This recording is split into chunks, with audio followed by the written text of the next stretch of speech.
अस्सलाम वालेकुम। मैं हूं आपका होस्ट जेबी अरशद और आप देख रहे हैं अपडेटेड वर्ल्ड न्यूज। आज का मौजूद इंतहाई हसास और ईमान को झंझोड़ने वाला है। इस वक्त हमारे माशरे में जेर बहस एक ऐसा मसला है जिस पर खामोश रहना ईमान की कमजोरी की निशानी है। जी हाँ, मैं बात कर रहा हूँ इस हालिया मुकदमे की जिसमें कानून 295 को कमजोर करने और एक बार फिर आलिया मलूना जैसे नासिर को बचाने की मुनज्जम कोशिश की जा रही है, जिन पे तौहीन का जुर्म साबित हो चुका है। ये कोई आम केस नहीं है, ये हमारे नबी करीम सल्लल्लाहु अलैहि वसल्लम और अहले बैत की इज्जत का मामला है और साथ ही साथ आईने पाकिस्तान की तौहीन भी है। मगर अफसोस सद अफसोस, आज इसी कानून पर हमला हो रहा है। अदालतों के अंदर बैठकर कानून के नाम पर और इंसाफ के पर्दे में गुस्ताखों को बचाने की राह हमवार की जा रही है। ये कैसा अदालती निजाम है?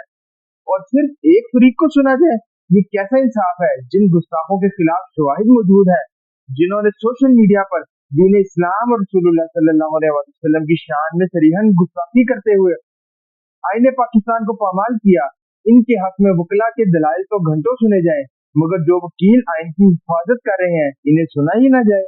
ये तो सरासर नाइंसाफी है।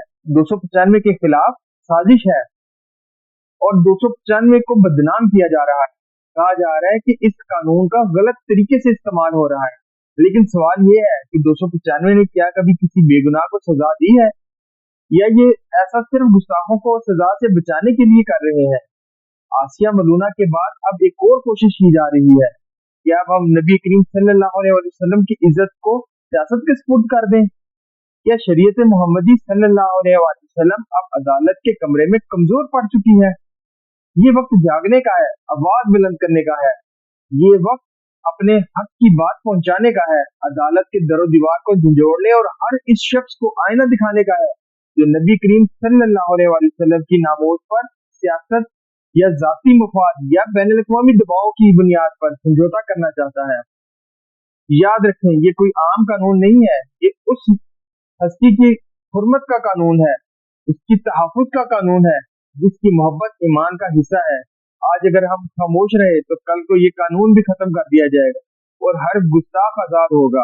ये हमारा इम्तिहान है और कुफ़ार ये बार बार हमारा इम्तिहान लेते हैं। क्यों?